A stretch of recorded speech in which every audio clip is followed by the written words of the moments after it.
Welcome to Sex Talk Radio, a podcast that explores kink and sex through candid and curious conversations. Join me and expert guests in exploring taboos and unpacking what it means to be sex and kink positive. If you haven't checked it out already, please come join me in the Sexy Society. It is an online virtual community for women. You can learn more by going to sextalkradio.com. That is SEGGS talkradio.com. Lube is important for a lot of different sexual experiences, whether it is solo play or partnered play. It can enhance sensation and just make everything so much more enjoyable. I really love Mochi Melt. Their product is extremely high quality. It smells and tastes delicious, and it looks great on your bedside table. My favorite flavor is honeydew. 10 out of 10, I recommend and love Mochi Melt. Go to mochimelt.com and use code THEA, THEA, for 15% off of your order. Today's episode of Sex Talk Radio is sponsored by the HUD app. HUD is changing the face of casual dating by offering an alternative and empowered approach to commitment-free dating. Go to hudapp.com/sextalk, that's hudapp.com/SEGGS talk for a week on me. A quick note, the HUD app is available on both iOS and Android and is available to users 18 and over. Hello, Johanna. Hi. Welcome to Sex Talk Radio. Thank you for being here.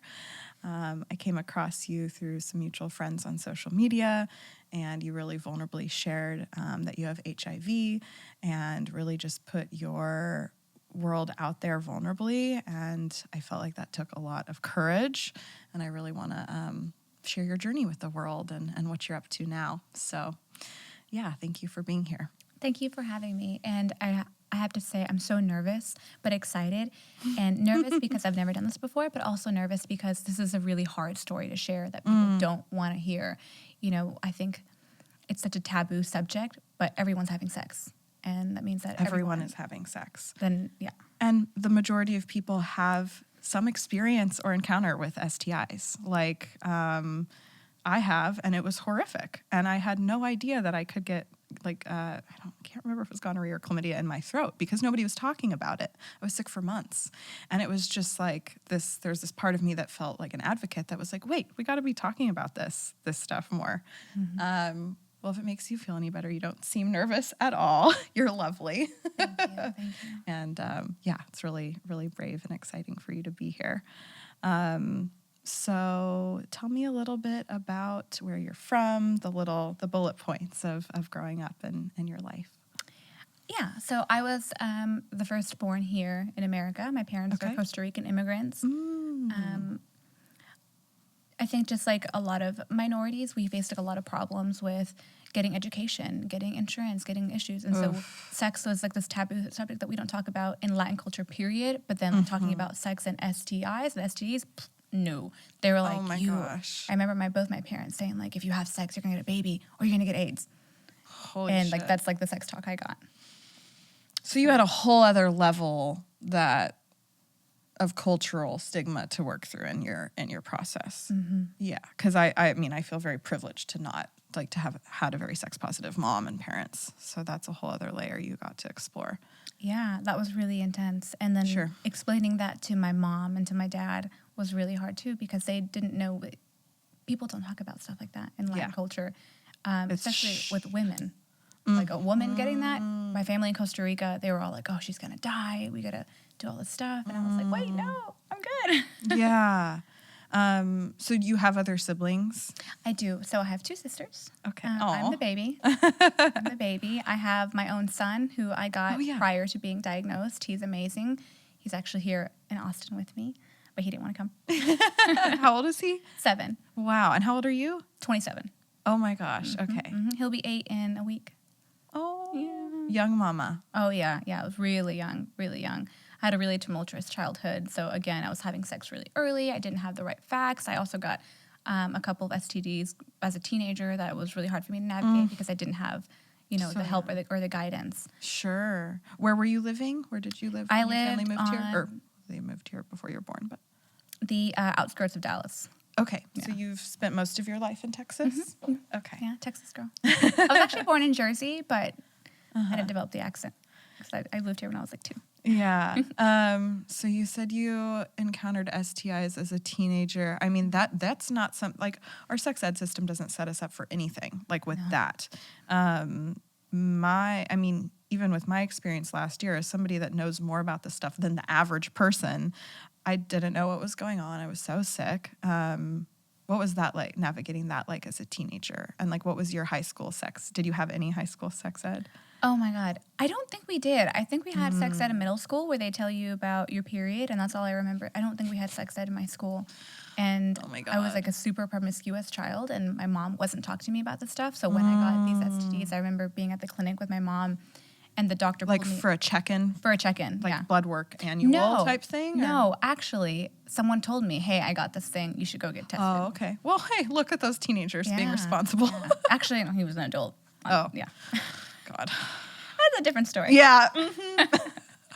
But I went into the clinic with my mom because I didn't have a car.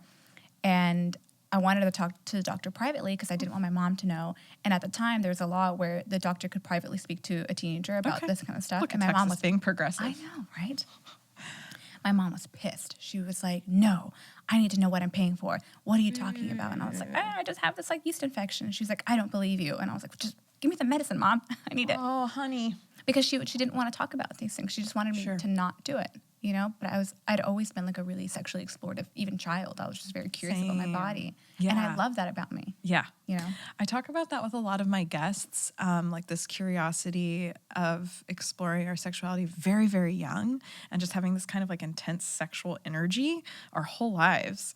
But I think like the media kind of sets it up to be that like that's more the guys. Like the guys are the horny ones. But like I was a fucking horny kid and teenager, and like all the guests that I talked to us about, they're like, I was like humping stuff. Like do you think that how do you think that that was related to your family not talking about it? Like, that's a really tough question because... like, not to say it made you more or less or anything like that. I don't want it to sound slut-shamey or anything. Just, like, I'm curious about those dynamics. It's really interesting. So my family, we went through so many religions. We were Jehovah's Witness, and then we were Catholic, and then we were Christian. So it was really strict. But at the same time, simultaneously, my parents were having wild fucking parties. Sorry, can I cuss? Yeah. Oh, yeah. Fuck yeah. We're going to talk about yeah. naughty, nasty shit. Cuss words. So they were having just like nasty, raunchy parties. Like, I don't know if you listen to reggaeton, like the music, it's like very sexy. And people like their bodies together. And that's what I grew up with. Whoa. All the time. Every weekend. It sounds like you were given extremely conflicting, confusing, contradictory. Mm-hmm. Nailed it. Yeah. Yeah. Yeah, because was it kind of the like faking it out in public at church kind of family thing? Yeah, definitely. Yeah. Were they like doing drugs and having sex? Like were you exposed to like that kind of stuff at these parties? No, not drugs that I knew of. Yeah. They were drinking a lot. Yeah. But there was like if I'd open my room door, there'd be someone having sex in my room. Or like my mom and my dad would be like making out really aggressively, like drunk in the backyard with like a bunch of people there. There was all sorts of stuff. And that was really hard for me to navigate because I was super hypersexual, but I was being told not to be, but I'm watching my parents. Then you're watching it. Yeah. How old, what age were you around this time? From like 4 to 10. Whoa. Yeah. So you were feeling sexual energy within yourself in that time frame. Oh, yeah. Yeah. Early. Yeah. Wow. How did they... That's just such an interesting kind of like dichotomy with your parents. Were they like that prior to moving to this? Like, were they always party people, or did they like find a certain group? Like, what kind of activated that party phase? Honestly, I think it was, I think my parents always were kind of party people, but I think when my dad got to the States and started making money, he started making really good money, he wanted to like show it off and flaunt it. Sure. And that inevitably like led to my parents' divorce because he wanted to live this like crazy wild lifestyle. My mom was like, we should slow down. We have all these girls, you know. Okay. And are you close with both of your parents now? I'm super close to my mom. She's amazing. She just got married. Oh, that's so cute. My dad, I haven't talked to him in years. Okay. Yeah. Yeah. Mm-hmm. Well, I'm glad that she followed her heart. Me too. I'm so proud of her. And she's in Dallas? She's, basically. Okay. Yeah. Okay, so parents were crazy partiers, high school navigating sexuality. Yeah, and that makes me kind of think, a lot of times when I tell people my story, you know, as a teenager, I was addicted to heroin. Heroin was a really big epidemic in my city, yeah. Okay. And people often think, oh, like you got HIV from doing heroin. And I'm like, no, actually I got it years later from a partner. But people assume that it was from like a needle sharing type of thing. And it's contracted blood to blood. So blood to blood or through vaginal secretions. At least that's fluid to fluid. Yeah, fluid to fluid. Gotcha. Okay. So that's where the needle thing could happen. Yeah, I did not really struggle with addiction in high school, but it was so prevalent around me. I was in a small rural town in Alaska. Oh, wow. And all of my guy friends that I would like smoke weed with on my lunch breaks, they would fish in the summer. So they'd go out and they'd make like $100,000 and they were fucking teenagers with all this money. And so it like turned into Oxy, and then it just like went down a staircase of harder and harder stuff. How did getting clean or sober from that, what did that look like? And how old were you? So I started doing heroin when I was like 14, my freshman year. Yeah. You grew up real quick, honey. I did, yeah. As well as doing like a plethora of other drugs. Yeah, you don't start with the heroin. And then when I was 17, I had a heart attack, cardiac arrest at my boyfriend's house, and his mom found me in the bathroom. Was overdose induced? An overdose, yeah. Okay. Overdose induced cardiac arrest. So that kind of scared me straight. For sure. Yeah. So you were actively using for 3 years? Yeah. And did you graduate high school? I did. Wow. I got clean. I got my shit together. Yeah, but you were going to class during your active addiction and stuff? Yeah, I was a functioning addict. Yeah. For sure. Yeah, I'm sober from alcohol, and I think that's a huge misconception with sobriety, and I think why it's important that more voices like ours also chat about addiction and stuff is because it looks so fucking different. After 4 years, I drank this summer, and it was not like an end of the world situation, but it was not aligned, and I felt shitty about myself, and I hated the hangover. The one hangover I had, I was like, fuck no. So I think it's just important to share that, like, you can go to class, you can graduate, you can still show up and do the fucking podcast and do all the things, but it can be so hard. It can be so bad for your mind and or body that it still has to go. So I just think that's important for people to know. Absolutely. In addiction. Were your parents involved in you getting clean and sober, or were they kind of checked out from knowing that you were in addiction? No, they knew. My dad wasn't really around so much after the divorce, but my mom, bless her heart, like she was a single mom, didn't have papers, and was working 2 jobs to try to support me and my sister. So she was so in her own shit that she couldn't pay the bills. Yeah. So what did sex look like for you, maybe post high school? Like, what was your journey? I know one relationship you shared about was an open relationship, so I'm just curious about your late teens and early 20s and relationship to sex. It was a fucking blast. Yeah. I loved having sex. It was so much fun. I loved it. I was bisexual, so I'm more pansexual. No, I would say I'm like more pansexual. Which is? Where anybody. Doesn't matter what you are. More energetics? Absolutely. Pansexual? Okay. Yeah. But I wasn't careful about it. Sure. Every now and then, if I got like a vibe from somebody, I'd ask them if they got tested, but I wasn't getting tested as regularly as I wanted to. But I was having a lot of fun. I was like going to dungeons and doing BDSM stuff and sleeping with women and men, and I was having a lot of fun. Wow, you jumped into like the kink scene. Yeah. And this was in Dallas? In Dallas, yeah. Which is not the best kink scene. I'm like, 0 stars. The last girl I had on, we were talking about the New York scene, and I've only explored the kink scene here in Austin, which also mixed feelings. But like, I really want to go to like the bigger cities and go do fun kinky shit. So who like was there like a liaison, somebody that like showed you to your first party or event, or like what was your doorway to like kink and that kind of thing? You just found him? I think I just found it. I think I was just you were seeking it out. Yeah, I was just so like I wanted it so bad. I remember being a teenager and like meeting up with men online. I was like, I don't even care how old you are. Like, just let's fuck. And that was dangerous, but really fun. I know. Some of my kinks are kind of sketchy. I'm not going to lie. Did you mention you have ADHD at the beginning? Oh, yeah. I do too. And sometimes I think about our dopamine and our desire to seek out extremes. I just never talk to other ADHD women. Oh, yeah. Do you think about that? 100%. Dopamine, all the time. The highs, everything's a fucking high for me. I'm trying to get into dopamine detoxing, which is really hard, especially the serotonin. We need the serotonin, the long-term steady shit. Yeah. Totally understand there. I just something of what you said about meeting up with strangers. Like one of my kinks is kind of more anonymous sex, and it's like, it's hot, little sketchy. Hope my mom doesn't see this. And when I think about that, I'm like, oh, that's big time dopamine. Like, and I was also talking about this with my last guest, like the fear and arousal are very close to each other, like the energetics of both of them. Yeah. And so it's like the things that can feel really kinky and naughty to us are sometimes related to fear. Interesting. That's mind-blowing. Interesting? Yeah. Somebody was telling me they're close in the brain too. I don't know. Wow.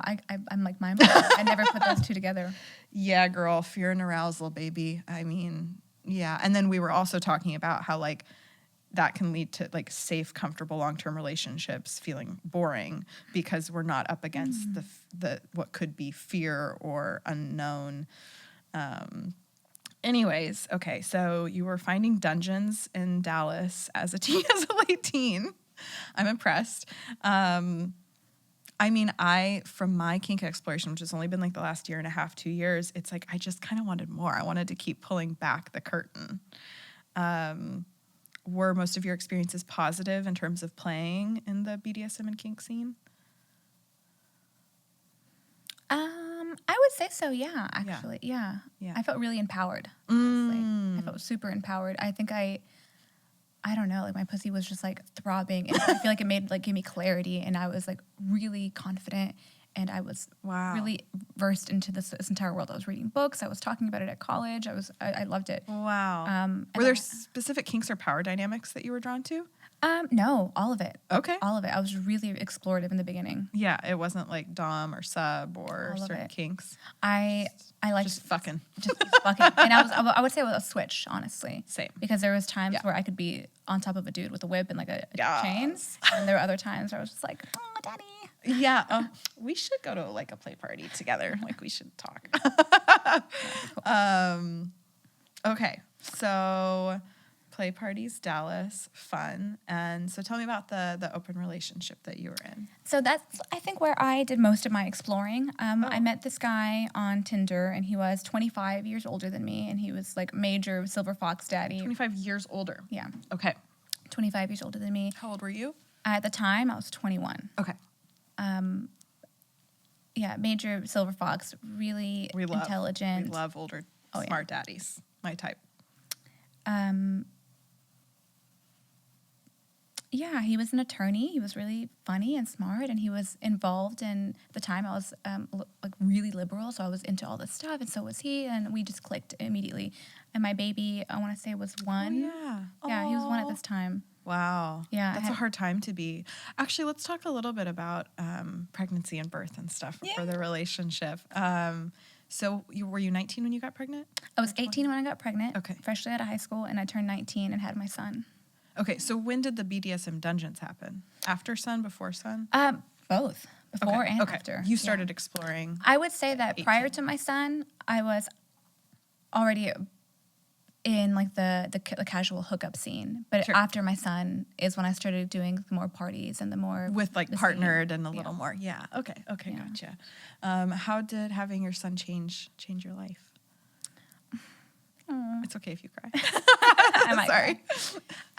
It changed my life. He saved my life. Like it's a very stereotypical thing that people say. No. You know, like my son was my savior, but he really was. He changed my life, and something that I always think about is that I'm growing right along with him. You know, I'm not this in his eyes. I might seem like someone who has all the answers, but I'm like, dude, I'm like right there with you. Yeah. You know. Wow. He's been amazing. He's really inquisitive and funny and so independent and loves to debate. You know, like we have like debates about like God and like religion and consciousness, and he's like, well, I think this is what this is, and I'm like, well, I don't agree. He's like, well, this is my stance. He's really love funny. him. Sounds like you're raising a lovely little man. Yeah. So this relationship you entered into when he was 1, did that person take like a stepfather role, or was it kind of, would you keep that separate? No, he took the stepfather role pretty soon into the relationship, and still is still his stepdad, ex-stepdad. Mm-hmm. Yeah. They're still really close, which is really beautiful. So I would love for you to share leading up to and how you got diagnosed with HIV. Yeah. So I met this man who's 25 years older than me, and he took on the role of my son, Kason, as a dad. And he was also the man, I think, who gave me like the courage to go out and explore my sexuality even more. And he, at the time, well, he still was bisexual, and so was I. And so we were playing with different kinds of couples and all sorts of scenes and different dynamics. And then one day,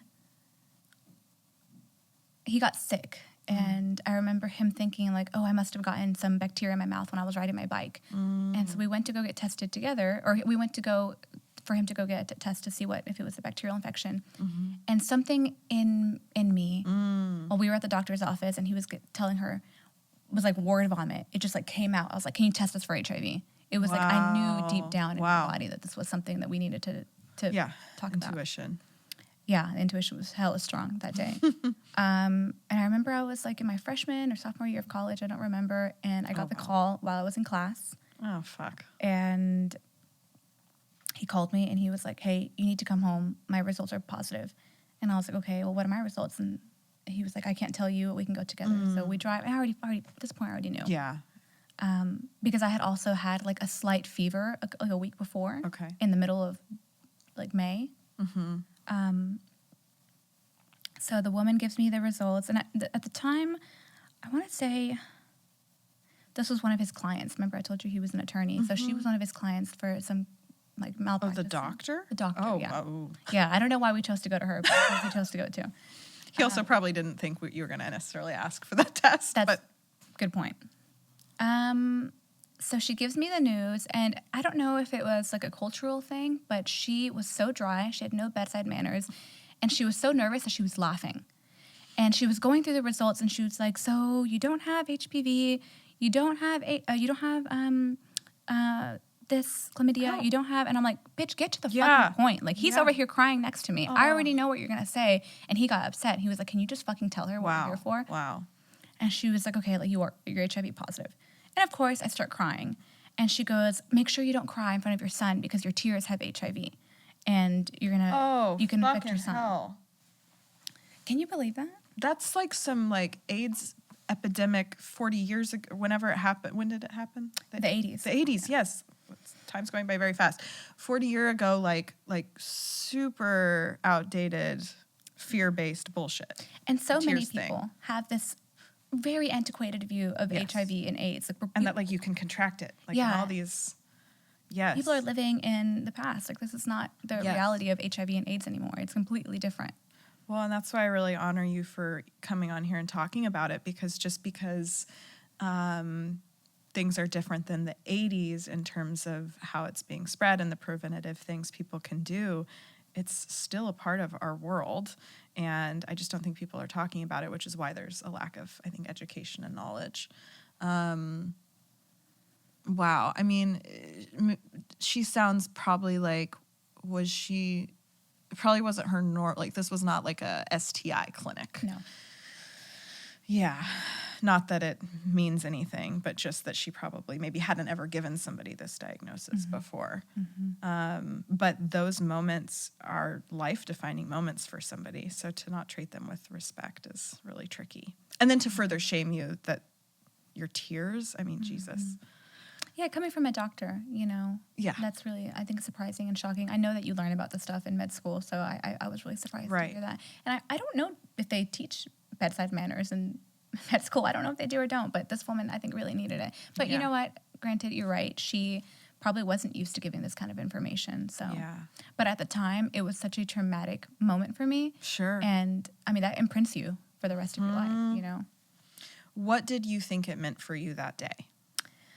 Without having probably any prior knowledge. I knew I wasn't going to die because I knew that there was HIV medication. We were so intertwined with the gay and bisexual community that we had friends that were on PrEP or you did know a little bit more than the average bear. So people were on PrEP. This was This was like 7 years ago. Yeah. 7 years ago. Okay. See, I haven't even like really heard or learned about PrEP until the last couple of years. So I didn't realize it was readily available back then. Yeah, people were on PrEP. People were what's known in the HIV community as undetectable. So once you get on medication, the virus is suppressed enough to where you can't be detected on any test. And so if you're undetectable, you can have sex with anybody and not transmit it. So it doesn't matter if we're having period sex, anal sex, any kind of sex you can think of. If you're undetectable, you're undetectable. If you're, I'm the same as you. Undetectable meaning like if you got tested for HIV, it would show up as negative. You know what? That's a really good question. There's a lot of debate about that. I haven't done it. I should just go do it, honestly. But you have the virus, but you're undetectable. Right. Gotcha. The virus is dormant, but it's so the term that we like to use in the community is U equals U, which means undetectable equals untransmittable. Okay, that makes sense. Yeah. So, I mean, yeah, you had a little bit more knowledge than the average person because you were ingrained with the LGBTQIA community. But so what else did you kind of make up that day? You thought you were going to get sick or what? Yeah. What did you think might happen? I thought I was going to be with this man forever. Or you had to be? I had to be, yeah.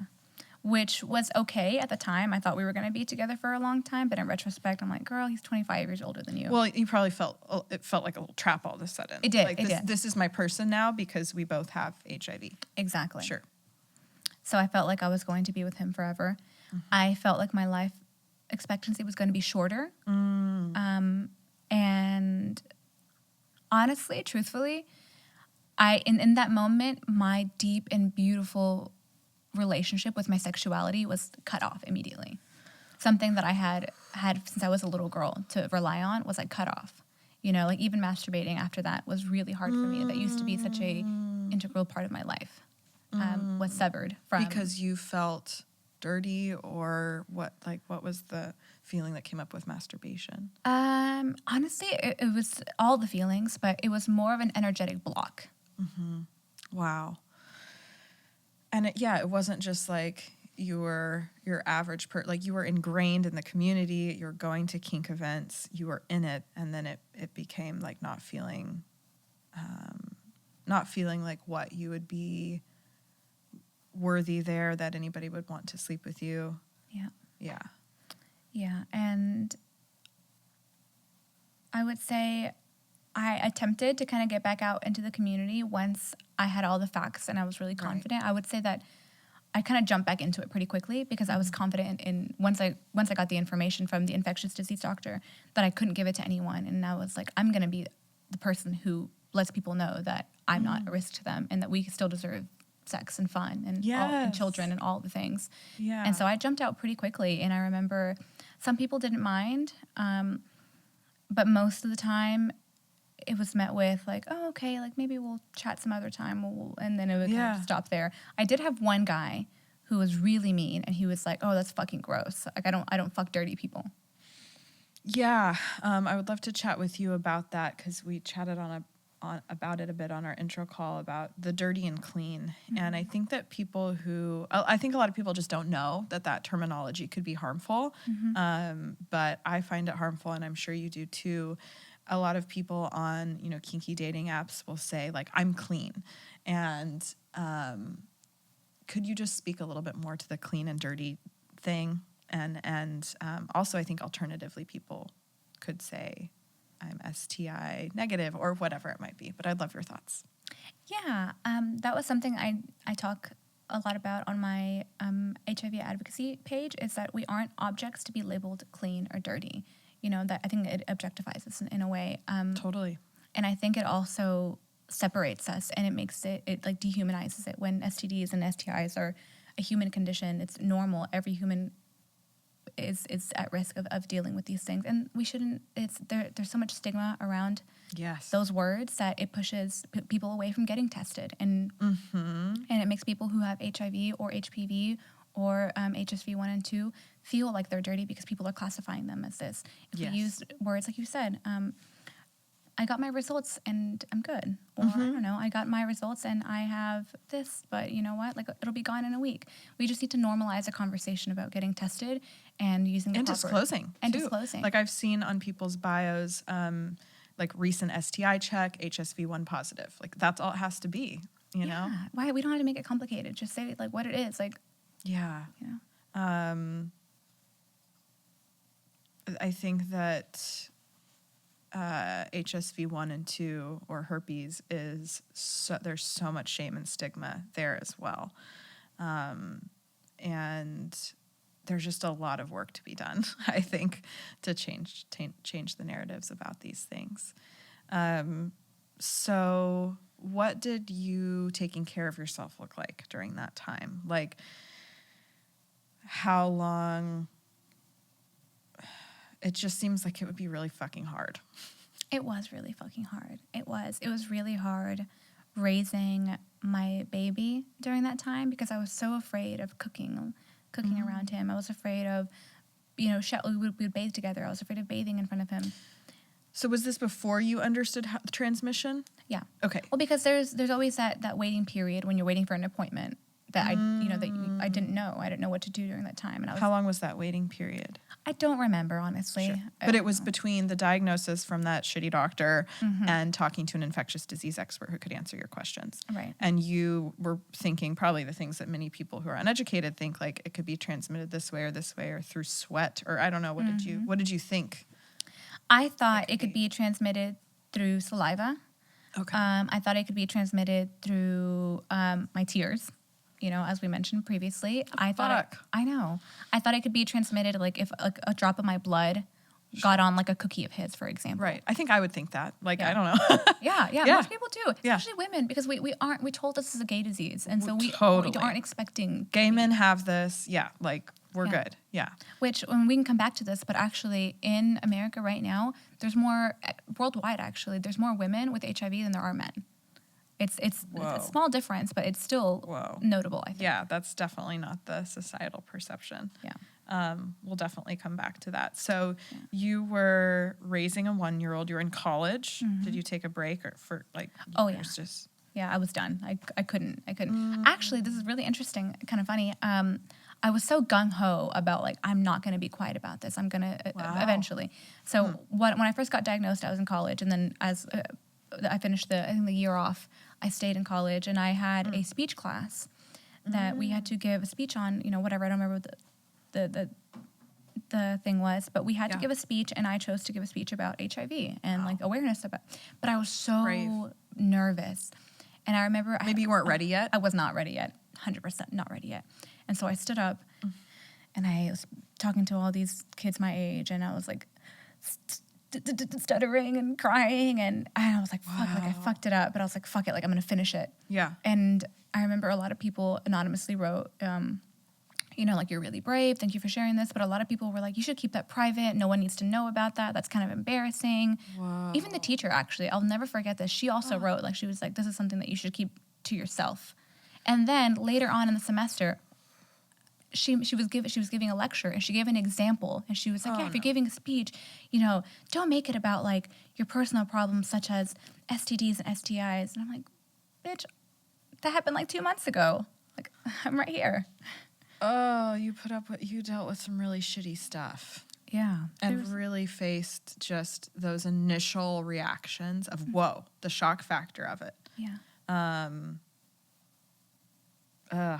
That's really tough. Why were they writing notes? Who was writing these, like, feedback at the end of class? Well, yeah, it was part of the assignment. For you to get a grade, you had to write feedback.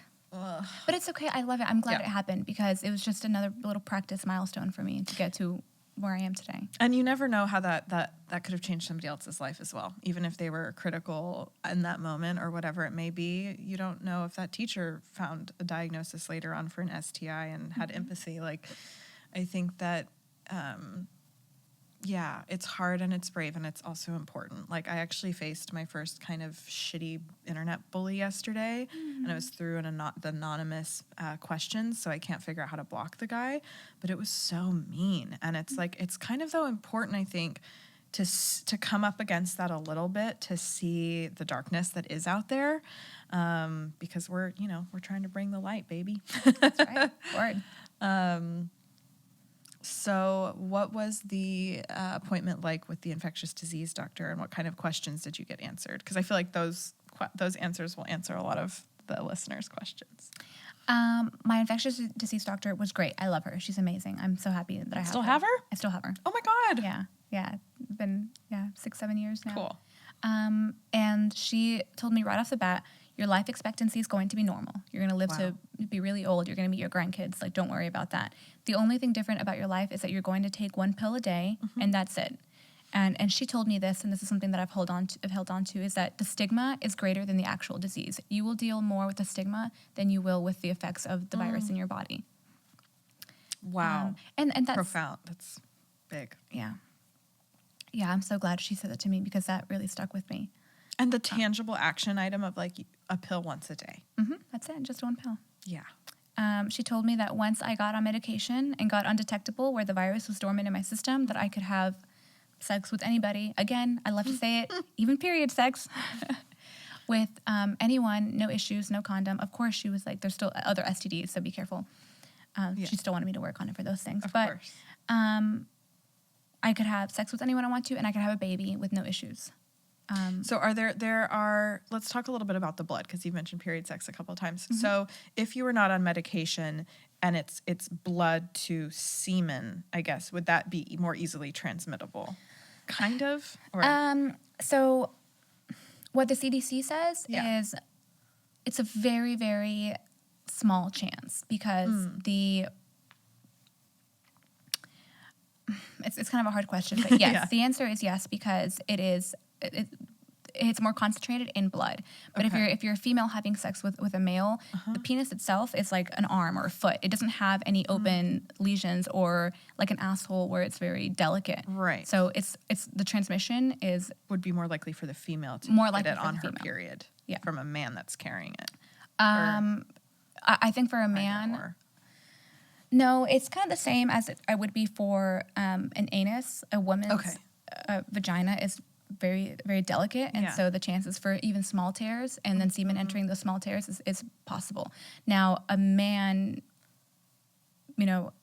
his semen going into a woman's vagina while she's on her period, I don't think that really makes a difference. If that's what you're asking, maybe I misunderstood the question. Yeah. Yeah, I don't think that makes a difference. But there was maybe a perception, it seems like you had, that there was a greater risk or something with period sex. I don't know. Or maybe you just really like period. I really like period sex, actually. Get it, girl. Yes, that's true. Great. But more so that people believe that women on their period can transmit to men. Oh, I see. Like they're shedding like more or something. I see what you're saying. Okay. Yeah.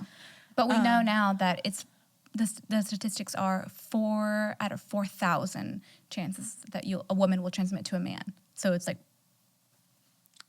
little chance. Men are transmitting it to women. Women in general. Women are not. And this is, again, something we can talk about later, but there's a huge... talk about it now. Yeah, thank you, because this is really important to me personally. There's Have a it on my huge... list. I'm so glad we're talking about this, because people aren't talking about this in the HIV community. Yeah. It's just not... it's like a taboo subject, but women aren't transmitting to men. And if they are, it's very, very, very, very, very small percentages. And in the growing number of HIV-positive women community groups that I'm a part of, a lot of women are talking about not transmitting to their lifelong partners. For example, women who didn't know they had HIV and AIDS and who were with men who were negative and were having unprotected sex of all different kinds and not giving it to their husbands or boyfriends, and then later finding out that they had AIDS, and then knowing that the previous partner, not him, was the one who that gave it to them. And the men, the lifelong partners, are not contracting either. Not contracting it. I wonder why that is. Do we know why that might be? I think it might be kind of biological just like level. I think it may be just like basic anatomy. Like if you look at, again, like the penis is just skin. So unless there's like an open lesion or cut on the penis, and I think it's really highly unlikely in that way. But also the amount of viral detection in female secretions is extremely low. What does that mean? So the amount of viral detections. The amount of the virus that is in her vaginal secretions is really low Compared to men? Compared to men's semen, for example. Okay. So if she's ovulating, if she's going through whatever phase, if she's shedding her cycle. There's just like less of the virus. Right. But both people could have the same degree of symptoms. Yes. Okay. Yeah. Okay. And if you also look at people say, well, what about the urethra? Well, if you look at the urethra and like gravity, just it wouldn't make sense. Yeah, and so when it's more commonly transmitted between gay men, and that is because there are tears happening, right? Yeah. Like it's not just, and I think that kind of comes back to the period blood. Like just because a woman is bleeding out of her vagina doesn't mean there are tears and cuts. So that the tear is where an infection is more easily going to spread. Yes. Okay. And that brings me to like another subject. Like all these women are saying, you know, well, we were with straight. I don't want to just say gay. Yeah. Gay's too broad. We were with heterosexual men who claimed, you know, that they weren't having sex with men because they were heterosexual men. And yet we still got the virus. And a lot of these women come to find out that these men that infected them were having sex with men, but because of the stigma around men being bisexual, these men didn't feel comfortable talking about their sexualities openly with their partners. And because of that same stigma, they probably weren't getting tested for HIV and AIDS because they don't even want to assign that. They want to even like not even think about that they're doing it. Maybe it's a behind closed doors shame thing. And in turn, these women are getting infected with the virus because these men weren't being honest with their status. And it's not just, you know, men who are cheating. It's, for example, you can look at men in prison, for example. Like men in prison don't have the option to sleep with women, so they sleep with who they sleep with in prison. And again, there's so much stigma. When they come out, they're not going to tell their wives or their girlfriends, like, hey, I had sex with this person in here. They're not going to go get tested. Right. You know? And I think that's just something that people do, period. You know, I don't want to go get tested for HIV or anything else because then that says that I might have it. Right. You know? Wow. Lot there. Yeah, that is a lot. Sorry. No, don't be sorry. Up until I discovered Mochi Melt, I felt like buying lube was an embarrassing thing. I would get it from Target, put it in my little bag and hide it. It also was just like not very presentable. I didn't want it on my bedside table. And when I found Mochi Melt, it just really changed my perception of lube in general. And I've honestly been using it in a lot more of my sexual experiences lately because it's just so different. Silky and smooth. It tastes delicious. It smells delicious. And it really elevates a sexual experience. I think that there are a lot of misconceptions about lube, and I honestly find that it enhances most sexual experiences. My favorite flavor of Mochi Melt is honeydew. And honestly, like you could eat it. It is so good. So go to mochimelt.com and use code THEA, THEA, for 15% off of your order, and I look forward to hearing your thoughts. If you know me and you watch the podcast, you know that I like watching porn for my self-pleasure rituals. One of my favorite websites to go to is xoafterglow.com. What I have found with mainstream porn is that a lot of it is created for the male gaze. It's a lot about the man's pleasure, and it just doesn't feel super authentic and connected. What I really love about Afterglow is that it is for everyone, and it is founded by a woman. I've actually had the pleasure of working with her here in Austin, and I love their mission. You can also find educational porn on their website called EduPorn, and there is just so much to learn and watch there. So go to xoafterglow.com and use code XOTHEA. Today's episode of Sex Talk Radio is sponsored by the HUD app. HUD offers an alternative approach to commitment-free dating and is geared towards supporting women in exploring their sexuality and intimacy in a safe way through conversations around consent, healthy communication, and boundary setting. HUD was the first to roll out safety features like auto blur photos and video chat capabilities. I've been using the app for a little while now, and personally, my favorite feature is the bedroom feature, where I can see a glimpse into somebody's bedroom desires. So for example, it will literally say Thea's bedroom, and then BDSM, bondage, dirty talk, impact play, etc., which makes it that much easier to assess your sexual compatibility with someone. HUD is really future forward in how they're evolving their app, and I'm excited to continue using it for casual dating. Go to hudapp.com/sextalk, that's hudapp.com/SEGGS talk for a week on me. A quick note, the HUD app is available for both iOS and Android and is available to users over 18. I personally have seen something that I feel excited about for men happen on kinky dating apps, where I'm seeing a lot more men identify as heteroflexible and bisexual, and I'm curious, like I see myself long-term with a woman, but I want to explore, and that's just really exciting to me. That's not to say that it's the majority of people. I'm on my little kinky dating app world, but I'm hoping that men feel more comfortable sharing those kinds of things and their past explorations. And I hope that women in hetero relationships can meet them with curiosity and acceptance, because we have a responsibility to meet them there as well and not shame. I think that why would there be less or more bi men than women? You know, like in your opinion, what do you think? Like, I think that there's probably just as many bi men and women.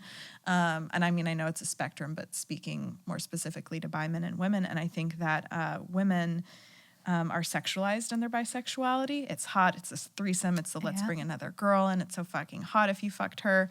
Whereas men in hetero relationships, they're probably curious or eager to explore just as many, there are just as many as women, but it is, you're gay, you're a fag, it's shameful, it's something that they were bullied for if they seemed a little feminine or you're gay. You're gonna get AIDS. You're gonna get AIDS, fear, shame, secrecy, behind closed doors. And so we have to create a safe space for men on that spectrum or that are bi to talk about it. So back to what you're saying. In these groups, these support groups that you're part of that are all women, they are not knowingly sleeping with bisexual men. Yeah. What they call them in that community is down low men. Sure. Just really sad. Like, we should have live in a society where we support our men. Like, men go through so much shit, so do women, but when it comes to their who they are as a person, like we suppress that so much in our men. Definitely. And then I'm sure that creates a lot of trauma for both parties when these women are diagnosed. Does that diagnosis for these women and in down low men partnerships create divorce and separation and Of course. So what is the difference between HIV and AIDS? So HIV is a virus that weakens your immune system. AIDS is when the immune system has been so compromised and is so weakened that it turns into a full-blown condition known as AIDS. Okay. And how is that condition different? What does that look like? Does that look like a shortened lifespan? So with a weakened immune system in AIDS, the common cold could kill you, for example, because you have no defenses. Your immune system is so weak and so deteriorated that a very small infection or cut can cause death. Is there treatment to prevent that? If you have AIDS, if you get to the point of AIDS, yes. Okay. I think to a certain point, and then I don't quote me, I'm not sure exactly, but I think actually I really don't know. I know that there are certain points where it's progressed so far that there is no turning back. But I do know a lot of women who were diagnosed with AIDS, whose viral loads were in the millions, and they were able to bring it back down to HIV and are now undetectable. Whoa. Oh, so it's not, if HIV turns into AIDS, it can go back? It's reversible. Fascinating. This is just stuff nobody knows. Yeah. Nobody knows any of this. And so how would somebody know they have, what's the question I'm trying to ask? Could you skip over even the awareness of the HIV and just become diagnosed out of nowhere with AIDS? Absolutely. Basically. Yeah. The symptoms could be more subtle through that process. HIV and AIDS can look different for different people. Sure. There is people who have no symptoms at all, and then they go to the doctor one day, and then they have AIDS or HIV. Wow. Actually, I'm sorry. Let me retract that statement. Yeah. Typically, when you get to the point of AIDS, you're sick, but it doesn't. There's no telltale symptom that says this is AIDS. So a lot of the people who get diagnosed with AIDS, especially women, they think they have some other condition. Fatigue, some sickness. Fatigue. But it is a quick deterioration. So they're getting all this test done, and they can't figure out what's wrong with their bodies. Wow. And then the last thing is okay, let's check for AIDS. But for HIV, the symptoms can look different for everyone. I didn't have any symptoms. I had a fever once, but a fever can happen for a lot of reasons. Yeah. You know what? Now that I think about it, I did have a vicious cycle of BV and yeast infection. Yeah, I get a lot. Which I'm kind of woo-woo. I know that it's all energetics to me. It's a sign that something is wrong in my outside world and in my inside world. And I seem to get BV after I fuck a fuck boy. Your body knows. Your body's so intelligent. My body's like, honey, the pH of this 5 is off. Yeah. Fuck. And then what about your partner at the time? He was also bisexual. Mm-hmm. You mentioned that. He was bisexual. He was having some symptoms, you said, right? He was having symptoms, yeah. So he transmitted it to me, mm-hmm. and he was having fevers often. Okay. And so so for women, it would be like a vicious cycle between BV and yeast infections. So your body's trying to regulate while the virus. So that's a sign. Fevers are a sign. Lesions on your skin can be a sign of like more progressed. But some people are asymptomatic. They have no signs. I have another friend of mine who's a gentleman, and he had it for years. I want to say like 14 years, and had sex with multiple women and didn't give it to women. And this is a really deep world that people don't know about. So he was positive. He was HIV positive, but he was naturally suppressing the virus in his system without medication. Yeah. So for years he was having sex with women, didn't know he had it, got a routine check, with his fiance. He hadn't got one in years, and he didn't have it. Oh, he was getting routinely tested, but not for HIV. And then he found out that he is this really rare case, but they exist, of being able to suppress the virus naturally. And this asymptomatic thing goes also hand in hand with herpes and all of them can be undetected or not undetected. All of them can be in your system without any symptoms.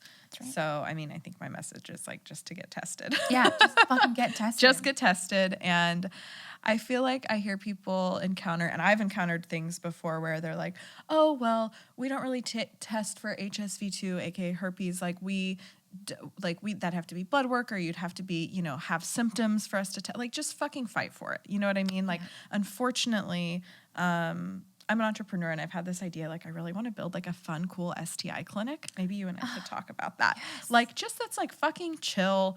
You pay for, like, it's not going to be like a free clinic, but it's just like a good vibe, and you get a call back. Like, they do the whole thing where they're like, we're going to call you if you have something. When it's like, actually, like, what about fucking my partner without a condom? Like, can you give me a call when I get negative results? Like, just an STI clinic experience that feels more intuitive would be great. So all of that to say, you might encounter like having to push a little bit or fight for certain tests, like just do it. And then there's all these other things that I'm learning about, because like I'm kind of fascinated by STIs, and I want to have a doctor on soon. Like, I just think we should be talking about it more. But then there's like something called like trichomoniasis. I can't think of it, but there are all these other STIs that are like almost so common that you really have to order weird extra test results to get them. Anyways, go get fucking tested. Advocate for the weird, I don't want to say weird in a shamey way, the ones that are not on your regular panel. Yep. And if you're in Austin, go to Vivint Health. That's my favorite one. It's actually an HIV focused and funded clinic, and they're just really anybody can come in and get gonorrhea and chlamydia. Is it VIIV? I don't think so. No? Okay. Vivint. I just know that they're primarily an HIV clinic, and that's, I think, where they get their funding. But it's just like walk-in, fast, quick results. Like, they just have it fucking figured out. And then you always have to do an HIV test, which is fine. And honestly, like, when I've been going in, I've been asking the different people about PrEP, because I feel like in my switchy dom era, some of the more kind of submissive guys I've been talking to often can be more bi and have played with men. And I've just been really confused as a woman about what I should do. Like, if I should be on PrEP, what my risks are. And then it's like this whole other can of worms of guys that are straight presenting. So the guys that I'm talking to that are comfortable and out about their bisexuality and being on PrEP is just such a different thing than, like, what is my risk level, with a straight presenting guy? And I don't know if you know the answer to that question, but it's like, it's almost like if we're freaky and we're kinky and we're hooking up with a bunch of people, I feel like it wouldn't hurt to go on PrEP. But do you know if there's any symptoms associated with that, or what's your kind of take on going on PrEP? I want to say two things. Okay. We talked about... I just said a lot of shit. You did. I love it. You said a lot of good shit. You talked about the clinic here in Austin that you really like. I also want to point out the clinic that I go to, AHF. So they have a really fun... they have clinics all over the U.S. But they also have... I know myself, I've been to the one in Dallas, and I know they have one in Miami where it's a thrift store. It's called Out of the Closet, and it has an HIV clinic in the back. What about this? It's super cool. Well, it's put together by gay people. It sounds like the queer community. Well, they're fucking awesome. Of course, it's like that. Yeah, I didn't know, but you said they're all over the country? I don't know if they have AHF, the organization itself. AHF. AIDS Healthcare Foundation is all over the country. Okay. I don't know how many Out of the Closets they have. That's a really cute name too. That is cute. And it's a awesome... But that's specifically for people that are going to get tested and treated for HIV. No. Oh. So anyone can go get tested at a HIV, AHF clinic. But I worry that people freak out about that. You know, like to some degree, they're like, well, I'm not at risk. Like... Well, wait, I'm sorry, continue. I worry that your average kinky, promiscuous person is going to see an HIV-focused clinic as something for gay people to go to. Yes, I think they will too. But if you were to look at an Out of the Closet on the outside, it just looks like a thrift store, and then you walk to the back, and it's kind of like discreet, little door, and you knock on it, or a little window, and you tell them like, hey, I'm here to get tested. Okay. And then they give you testing. I know that they have options for free testing, but I also know that they should charge for it too.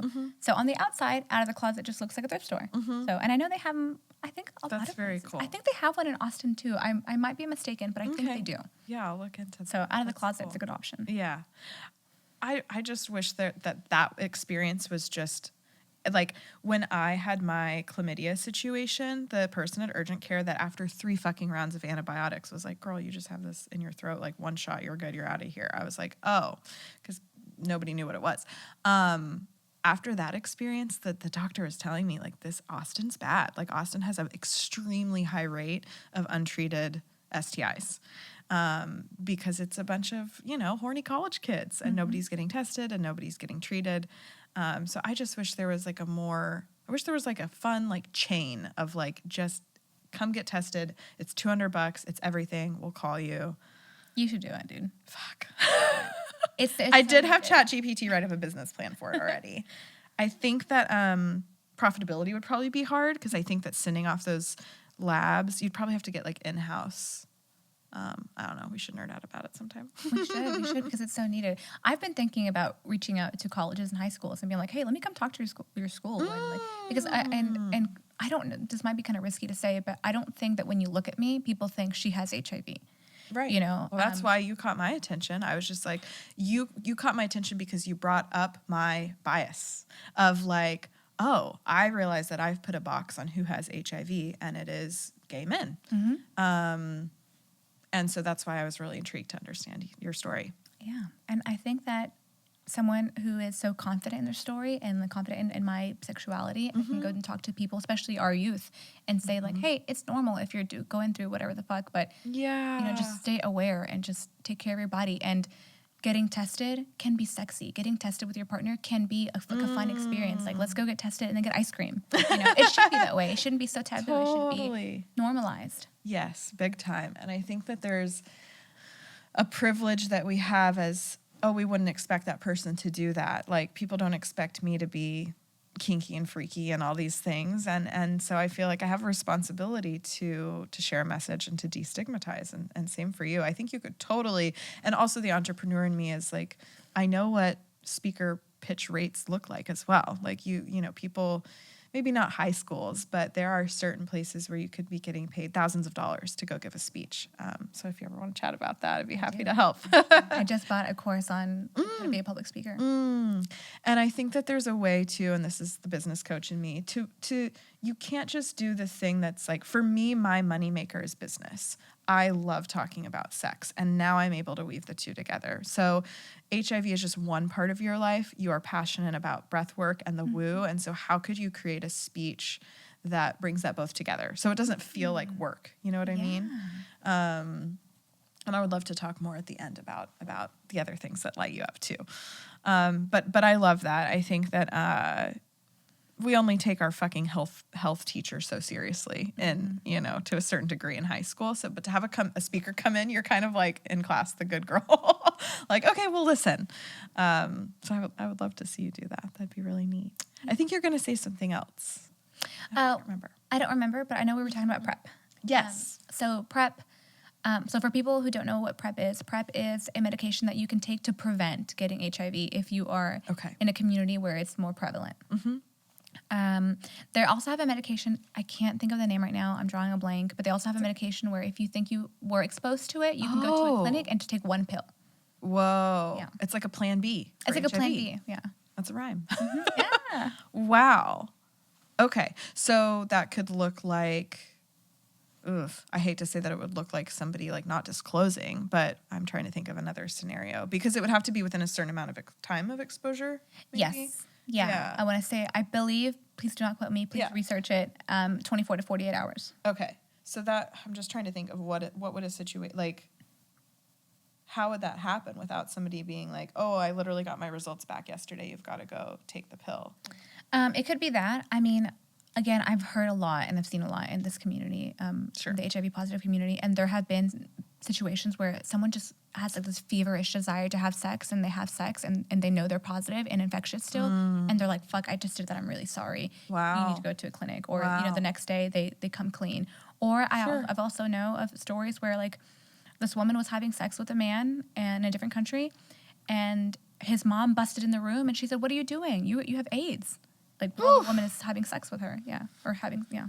Well, not great. And also better for the other person's fucking life to tell them. Yeah. You know what I mean? And I think that goes across the board with any STI disclosure.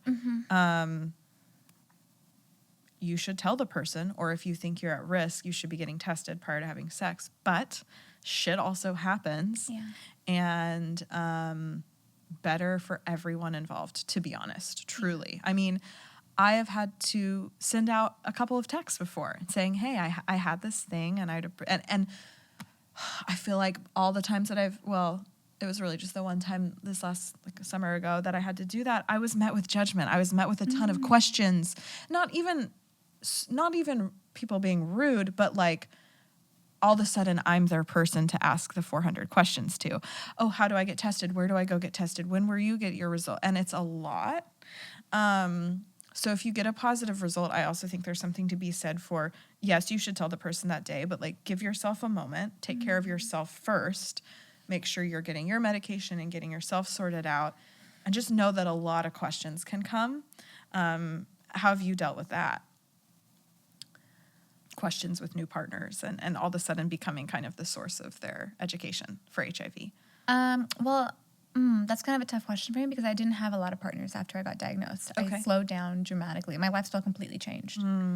So with the partner that I was with, you know, after we broke up, I had a couple of partners, like casual, and I remember one of them, I told him, and like I broke down and cried, and I was like, I'm sorry, I have this thing. And he was really sweet about it. And then he got tested, but I told him he didn't need it to, but it kind of made me feel more comfortable for him to get tested. You told him after you had been sleeping together? I did, yeah. And that was really unfair of me. But at the time... I appreciate you sharing. Thank you. At the time, I was untransmittable. I knew I couldn't give it to him, but I felt so guilty that I told him. Sure. And we're still friends till this day. Yeah. He's great. Then another partner, I think I told them, and they decided, you know, not to continue. We weren't having sex. It was a possible prospect. How did you take care of yourself with your, like, shame there that would come up? Rejection, basically. So, honestly, for me, my healing from my HIV came from sharing my story. I felt, simply that, like, my healing came from me sharing my story and helping other women, all people, but specifically women. Making it more mission focused than that one interaction. Yeah. Like, I mean, that's how I navigate shitty shit that happens with having this podcast and being out in this way is knowing that, like, what I want to create is bigger and more important. Yeah. Thank you. Yeah.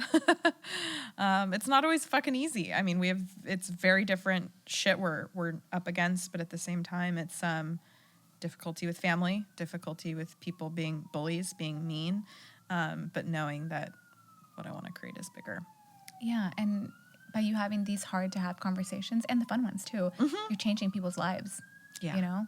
You never know, like, what one thing you had said could have completely shifted someone's perspective and changed the projection of their life. So when you would encounter rejection from a partner, you were able to come through it by remembering that you had bigger fish to fry, kind of? 100%. My HIV advocacy and being public with my story was what made me have confidence. And I like to say that if, you're newly diagnosed with HIV or any STI or STD, educating yourself is the first thing you have to do for you to have confidence in disclosing your status. Sure. Because when I got diagnosed, I went on a deep dive of searching everything that had to do with HIV and women, and that made me confident when I came up to a partner. Not that first time where I cried with a guy, but after that, where I was like, hey, I have this condition. I can't give it to you. It's up to you if you want to have sex with me, but I just want to give you the facts. Yeah. And so how shortly into your diagnosis were you joining these? It sounds like maybe mostly Facebook groups, or where were you finding these communities? Facebook, Instagram, and there was actually an online forum, like a website dedicated to HIV positive women. Okay. And what percentage-ish of women in the group, if you were to guess, have knowingly had bisexual partners that have transmitted it to them versus not? Very low. The majority of the women in the groups, in these HIV-positive Facebook groups, were given HIV by a bisexual man, or what's the right terminology? Straight presenting has explored with a man. Yeah. That's the majority. Yep. Oof. That's the reality, unfortunately. That is the reality. Sounds really traumatic, because it's so many different layers of shit to unpack if they're with a long-term partner or husband.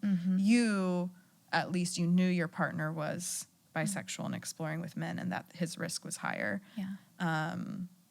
How do those women, are any of those women out and sharing about it? Oh, yeah. Yeah? Oh, yeah. There's a lot of women. There's a woman who I really look up to. Her name is Jennifer Vaughn. She talks about it very publicly, and she is a beast at this. I mean, she has like all the stats and statistics, and she talks about to talk to her. Oh, she's cool. I'll give you her info. Yeah. And she was given it by a husband, a partner. She was given to it by a partner, and she straight presenting. And then years later, while dating a guy and having sex with him, developed AIDS and couldn't figure out what was wrong with her. Whoa. And then she found out what it was, and then she actually, I don't want to speak too much on her story, but she actually reached out to the guy who gave it to her. He didn't know, I think. Whoa. And then so they'd both been potentially transmitting it for a very long time as well. Well, less for the women because they don't transmit as much. Yeah.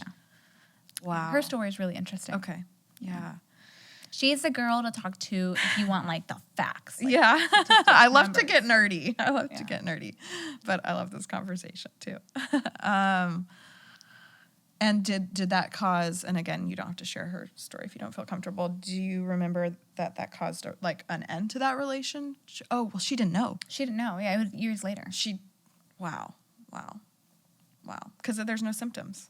And this is just why. Well, she didn't have symptoms for years, but then when she developed AIDS, when it progressed, then she developed the really harsh symptoms. Yeah. Wow.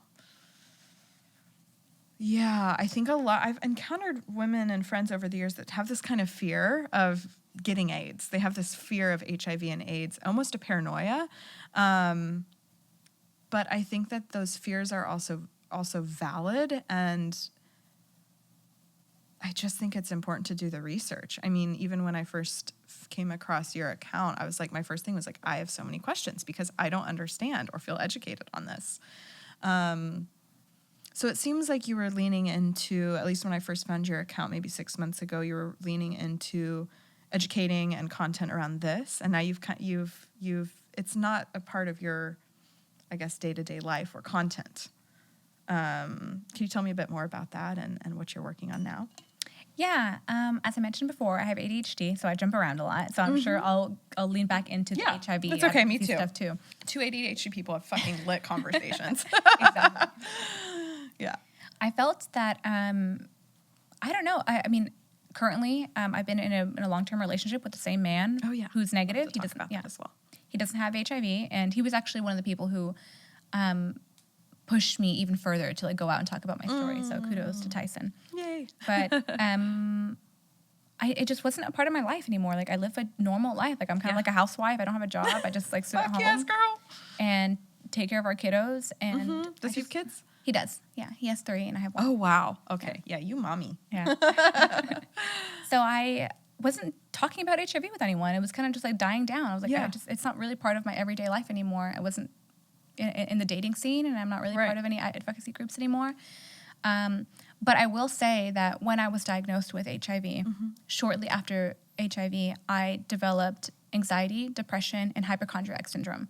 It all came really suddenly. Okay. I would love to chat more about that. How did you explore medication for those things? And what did that look like? So I tried everything under the sun. I should say under like the Western sun. I tried what Western medicine had to offer. So I tried medication, I tried therapy, I tried all sorts of different pills and things that my doctor gave me that just weren't working for me. And this is going to segue into your question where those things weren't working for me. And so I needed to find something else. And a friend of mine, she recommended I look into Joe Dispenza meditation. Oh, yeah, girl. Yeah, and I was like, this is not really for me, but something just really called me to it. And so then I found meditation, and that was really, really powerful, and that really shifted things for me. And then from that community, it honestly just spiraled. I grew into this community really fast, and I found breath work. And then I started doing breath work, and suddenly my issues just were disappearing. This was years into your diagnosis? Yeah. Yeah. So I was dealing with anxiety. You were dealing with a lot of mental health. Oh, yeah, a lot. I was dealing with anxiety, hypochondriac syndrome. I couldn't get into the car to take my son to school because I thought I was going to have a heart attack or a brain aneurysm. And if I went out to eat, it had to be somewhere close to like a family member or a friend. So if I needed to go, I could be there. And this went on for years. Wow. And how do you think that was tied to the HIV diagnosis? How did that trigger this? Was it kind of like the HIV was so out of the blue and unknown? Was it related to you feeling like anything could happen at any moment, kind of? Or how do you think that those were tied, if that makes sense? I don't know exactly how that manifested, honestly. I feel like any trauma, trauma lives in the body and it stays in the body. And I think that was such a large trauma that it just blew my nervous system. And it was really hard for me to get back into like homeostasis because of that shock to my system. Put you in fight or flight. And then also, I don't know, this is a theory. I don't know. I'm kind of just thinking out loud here. Yeah. Maybe my medication, like my body wasn't used to my medication yet. So maybe I had like an adjustment period. I also tried a bunch of different medications because I wanted to be on a medication that had like the least effect on my liver. For mental health or for HIV? For HIV. Oh, okay. So there are different treatments. There are different treatments, and some affect people differently. Some people have symptoms with some, and some people have no symptoms with others. Okay. Which is actually was going to bring me back to PrEP. So make me come back to PrEP. It's really important. Girl, I'm a lost cause. Shit, I forgot what we were talking about. Same. No, PrEP medication. So this is an important decision to make, which medication you go on. I just kind of thought there was one. Again, I don't know anything. Because you're going to be on it the rest of your life, right? You are going to take a pill every day for the rest of your life. Yes. If you stop taking, it could turn into AIDS. Yep. And you would become detectable again and transmittable. Yep. Okay. So it's an important decision. Yes. And is it harsh on your digestion? Is it harsh on your body at first? So as medical science is improving, they're starting to make pills that are affecting your body less, but they all affect your liver. Okay. So your liver is going to be targeted. Sure. Similar with, I don't know if SSRIs, just SSRIs, but yeah, lots of medication can be harsh on the liver and organs. So what's the one you're on called, if you don't mind sharing? Yeah, I'm on Dovato. Okay. Dovato, I think I've heard of that one. Yeah. Actually, it's interesting, kind of going back on PrEP, one of the older versions of an HIV medication that came out that was no longer like the top of the line is now what PrEP is. Whoa. I'm pretty sure. That would kind of make sense. Which makes me think, does that mean that, could I give someone like my old medication that I don't need anymore? Could I give it to Actually, this is a bad question to have because I could be totally wrong, but it makes me wonder, like, does my medication that's stronger, right? Could I, the old ones that I don't use anymore, can I donate them and could someone use them as PrEP? I don't know. Would you, again, neither of us are fucking doctors at all. Yes. would you suggest, I'm personally wrapping up a slutty phase. I'm calling it a boo. So I don't feel like I need to go on PrEP, but I don't think it would hurt, I guess. Like, I want to give that advice, I think, to women that are exploring sexually and exploring with men all over the sexuality spectrum. I don't think it would hurt to go on PrEP. However, one of my fears with PrEP was that it felt like a harsh medication. Like, there might be a lot of side effects. And like, is it worth it? What's the risk? The risk versus the reward, I think, is kind of tricky there. And again, we're not doctors, but what would I think I would suggest that, I would suggest Thea 6 months ago, honestly, fucking go on it. I'm just over my slutty phase. I think that's a really important question because women who are exploring right now, and men, don't know about PrEP, but that is absolutely an option. And I think that if you're doing it short term, I think it's okay. I think it's actually a really good idea because if you are exploring with people who are having sex in higher risk communities, then why not? I think long term, I don't think that's good for you. I think it's going to affect your liver. Right. That was my intuition about it because I literally almost got a prescription one day at this clinic, and my intuition was that it was going to be harsh on my body. Yeah. And so what's kind of worth it, you know? I would say, like you said, Thea 6 months ago, kind of wrapping up her phase. Yeah, I would have taken it, but totally. If you're planning on having this lifestyle for like years and years on end, maybe. And I would recommend that a heteroflexible, bi-curious man that's like maybe starting to explore and feeling more comfortable in his sexuality there, I would suggest he get on PrEP, and I would suggest that he go to a sex positive clinic, HIV clinic, and ask all of the questions. You don't have to like ask your buddies about it or Google. Like, go talk to the people usually at these clinics are so nice. The people that you go into the room with, they do the intake, like so nice and friendly in general. Yeah. I really love the infectious disease clinics because they are trained to be like gentle and sweet and inviting. You know. Sure. Yeah, it's not their first fucking time ever diagnosing somebody with HIV. I'm still mad at that doctor. Yeah. I'm not, though. I mean, I'm so blessed and have so much gratitude for everything I've gone through in my life because it made me the person I am today. So I'm very blessed and thankful for all of it, even the ugly parts. Do you wish you could change it? No, because HIV made me who I am today. Which is really powerful and strong. Thank you. Yeah, truly. I mean, there's going to be the swing. Like you acknowledged the depression and the anxiety. And I think that's important to also not like romanticize. Like, I don't want to romanticize to the people watching the pain because it seems very, very fucking real. Yeah. But now it seems like you're just very embodied in the ownership and it's a part of my life. What advice would you give to somebody, navigating anxiety and depression, STI diagnosis related or not? Kind of like I was getting at earlier, I feel like breath work and meditation and just mindfulness practices really saved my life. And I think that's particularly important for people who are dealing with any kind of diagnosis of any kind, any big traumatic event. But I know for me personally, I can only speak to myself, dealing with HIV was really helpful when I had breath work in my back pocket. Totally. You know? Anything else? Okay. It looked like you're going to say something. How about navigating that with your family? Did that make it harder? I would feel like it made it, did it further perpetuate the shame and stigma around HIV? Were they mean to you? No. My family and I think were just scared. I remember sitting down, my sister. More like you guys were alongside each other. Yeah. I remember sitting my sisters down and my mom at my house and telling them, like, hey, I have HIV. I don't want you to worry. I'm going to be okay. I'm going to live a long life. And immediately my mom started crying. My sister started crying. My other sister got angry. And she was like, who did this? Like, oof. There was a lot of emotion. Well, they probably also didn't know, about your kinky sex life. No, they did. Okay. Your sister's not your mom. Oh, my mom too. Yeah, she picked up my phone one day and saw some shit. Fuck. Okay. Against her will, she knew about your kinky life. Same. Sorry, Mom.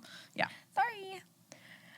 Yeah. Okay, so you felt like they were really alongside you on the journey in a loving way, not like a, what the fuck, we had no idea, how could, like, which was surprising, which was really surprising. I was just going to say culturally. Culturally, yeah. And based on their, or I don't know, was your mom still tied to, like, religion heavily after the divorce and stuff? Or she's not super religious right now? No. Culturally, though, I feel like just with tight-knit communities and stuff, did she tell other people? Was she scared to navigate that? I think she was embarrassed because I almost immediately went out publicly and told my story on Facebook, where I was friends with all my family from Costa Rica. Oh, fuck. Yeah. And in retrospect, I kind of regret it a little bit. How immediately? Like maybe a month. You're like, hello. Yeah. I think that's also part of the fucking healing process. Like when I've been in trauma, my inclination is to want to share. There's usually a sitting with it phase, and then there's almost a cleansing and like a clearing when you get it out. Because in general, the reaction isn't as crazy as you think it's going to be, and then you're kind of like, now we can move on. Was that your experience? I would say so, yeah. I think you nailed it, yeah. Shared with all the Facebook friends. We love a vulnerable Facebook share back in the day. Yeah. Did you get any negativity? I mean, I would love for you to speak a little bit to the negativity you have encountered, because I know it's been there. What does that look like? I would say, fortunately for me, there wasn't very much. Okay. And I don't know why that is. But I had that one encounter with the guy who was mean to me on Tinder. And then I had a couple of ex-partners reach out to me, and they were like, hey, should I be worried? Should I be concerned? Sure.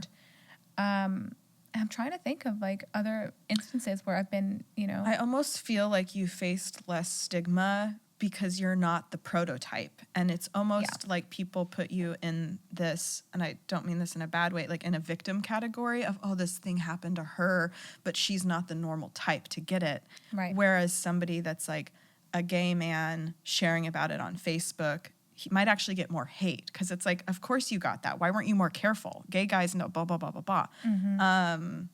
Do you feel like does that? I do feel like that's accurate, yeah. I think that people look at me and they don't think, oh, this is the kind of person that gets this disease. Right. Yeah. Yeah, and I think that just leans more into the responsibility you have, to share it, because it's like, I think people that aren't the normal type are going to inherently be listened to more. And it's sad, but I feel like it's true. Like I have dabbled in sex work. I call it like sex work light, like sugar dating and stuff. And I just recently came out about that on the podcast. And it feels really stretchy for me because I really want to be taken seriously as an entrepreneur and all these things. But I feel like I have a privilege as, a white woman who didn't have to do it out of scarcity or desperation to just talk about it and to get uncomfy, because I just think it's really important to use our voices. I think so too. And I mean, I've also been in sex work. I was a stripper and I did sugar babying too, and not out of scarcity. And to me, I feel like that's part of the human experience. These are things that give us life experience and definitely and wisdom. Definitely. There's so much. I really don't like this narrative of, because we did sex work at some point in our life, this discredits us for the rest of our lives. So it's work nonetheless. And I mean, my experience with it has been fucking great, actually. Yeah. 95% of the time has been fucking great. I've actually just started a Patreon, which I'm like super feel mixed about a little bit, because I'm mixing like sexy photos with like kinky fun stories, because I don't want it to just be like, here's my ass, Yeah. But I've been like sexting with people and getting paid. It's all very fun. That's it's fun. fun for me. It gets weird when it comes out of my mouth and I know thousands of people are going to see it. It feels fun for me. So anyways. We got to bridge that gap. Like businessmen, like powerful CEO women, like they're having sex behind closed doors too. They're exploring too. Why we have to bridge this gap? Everyone's having sex, and many people are paying for it in some way. I have friends that have successful OnlyFans accounts, and they consider that sex work. So I think we need to broaden the lens of what sex work is. If you're exchanging sexual energy for monetary things, sex work. If you're exchanging a photo for a gift. I mean, it can be, I think it should be this broader term. And I've said it before. I think that, like, honestly, a lot more relationships than we realize are transactional. There's nothing fucking wrong with that. You could look at a couple where some person's more attractive than the other and go, like, there's some transaction or there's some unspoken energy exchange. And I think that that's really okay. I think that's kind of how humans are. But anyways, I think more people should be talking about it. What kind of experiences and what the kinds of things were you exposed to with stripping and the sugar dating you did? If there's any tidbits you want to share or advice you want to share. So something that I learned from the strip club, I actually got the beautiful opportunity to strip with my best friend, Michelle. Fun. And she's an embodiment coach down in Miami, and she's phenomenal. Yeah. And we got the opportunity to do it together, which was so empowering. What do you mean? Like work the same shifts or what do you mean? Yeah. Okay. Like we worked together, yeah. We worked at the same club in Dallas, and it was so much fun because she's such a embodied, like, goddess, and her energy was just so intense. And then she had all the information on, like, boundaries and, like, your energy. She and, like, started prior to you stripping? No, or no, I started first. Okay. And then she came in, and then she kind of, like, revolutionized the game for me because she brought in her energetics into it, and then it really shifted things for me. She created a conscious stripper course. Embodied she stripper. Is. Okay, good. Yes, Fuck she is. Oh, she's amazing. DM Johanna for the deets. And I felt like what I learned from her and from that experience was how to stand behind my no, like how to own my no. And that was really hard for me to do all the years before that I was having sex. Sure. And I didn't start stripping until after I got diagnosed with HIV. So that was really interesting for me too. Sure. And how empowering. Yeah. I mean, my friend and I, like, sometimes we'll do little fucking field trips to the strip club. It's very fun. Maybe we should all go tonight. I don't know. What are you doing? Anyways, ADHD brain. But, like, she started doing these little field trips, and we'd go, and I fucking, honestly, people, like, I think mainstream has a narrative that, like, stripping is trashy or strippers are, like, it's mean. It's the mean narrative. What I saw in the strip club here, and I know they're all fucking very different, I'm sure, was embodied feminine energy and fucking taking money from men in a sexy way where, in general, and I did see a couple of the strippers set extremely intense boundaries with men that were drunk, or, like, call in security. But in general, what I'm witnessing is men who are probably really horny and have boners watching this thing happen and, like, respectfully in general giving money and, like, women owning it. And, like, what I saw was just really dope and hot and erotic. And, like, when you think about sex work as, like, the oldest job in the world, which it is, and then you see it really happening in front of you, we maybe don't call stripping sex work again. I think the category should become broader of what that is. But that's what you're seeing. You're seeing an exchange. And I'm just an observer. I'm a watcher. I'm a voyeur. I just enjoyed watching it happen at the club. It's cool. It's really beautiful to watch. It's an art, I think. It is. Seduction. Yeah. It's totally the art of seduction. Did you make good money there? I did make really good money. And I see more and more people joining, like, the spirituality community. And this might be something that some may disagree on me with, but I think that there can be a blend between your sexuality and spirituality. For example, like, I have a friend of mine who's like, oh, like, you were a stripper. Like, that's so unfortunate. You must have been so hard for you. And I was like, actually, I had a really beautiful time. And I get it. He's, like, really immersed in the spirituality community. So that's what he thinks. But for me, I was able to, use, like, manifesting as a tool. And I would manifest in my journal. I shit you not. This is what I would write often every day. I want to attract customers that want to give me money for me being me. Not for my body, not for trying to touch me, but just wanting to talk to me. And I would get a lot of guys who just wanted to talk to me. And I would just sit, like, in their laps and just, like, talk to them. Dude. And a lot of these men are lonely. Like, people think that the same thing that you said, people think strippers are dirty and whatnot. People think the men that go into these establishments are the same way, and they're not. Yes, some are, don't get me wrong. But some of these men, lost their wives.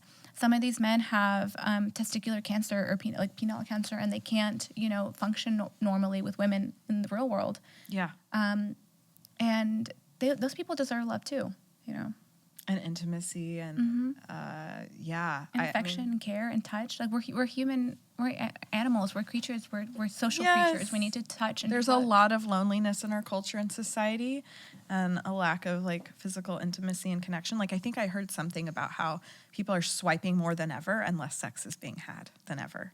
So we're kind of like overwhelmed and inundated with these options, and yet we're actually not experiencing the intimacy that we really crave. Oh, fascinating. And that's like the main thing I've heard from like escorts is like you kind of see it in the movies or hear about it in the movies too, but like that a lot of times it's like a fucking therapy session. Like, oh yeah. I was even sexting with this guy the other day and I'm like, whoa, like sexting, like there's a level of vulnerability and intimacy that I experienced in that felt like, oh, whoa, I've never sent that to anybody, or I've never sent an audio of me coming to someone, or these things. But there's this safety because there is there's a paid dynamic. Yeah. The boundaries are really clear. And I've heard that from other people, like it feels very clear on what's happening. And so there's a safety and vulnerability that can kind of come with that. But yeah, escorts have like just shared with me that some of their sessions with clients are just like such a deep friendship and relationship and like therapy session for them.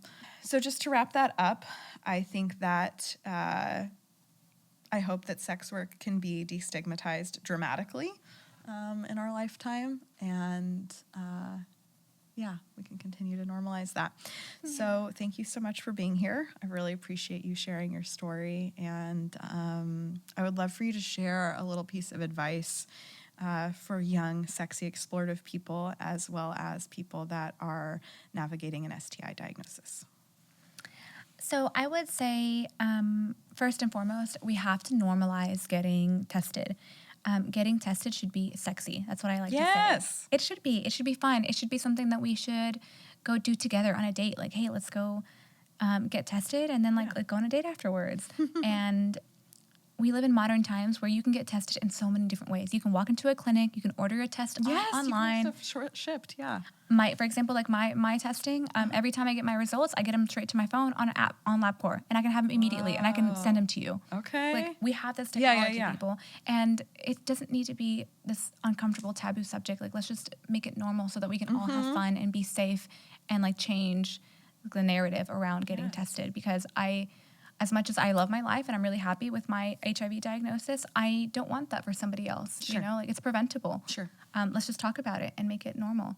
And then for somebody who's currently going through a new diagnosis, HIV or not, I would say like breathe. Take a breath and breathe and know that you are loved and that you are no less a person than you were before. Or desirable. Or desirable or sexy. Than before having this diagnosis, and do your research, because with knowledge comes power and confidence. And when you have knowledge and power and confidence, then you can share your results with somebody, or you can share your status in a way that makes them feel comfortable and makes you feel empowered. Definitely. And that your life isn't going to change day to day. Day to day. It's not. It's just one pill a day, or one little vitamin a day. Or one shot. What I got, one shot. Yeah. Yeah.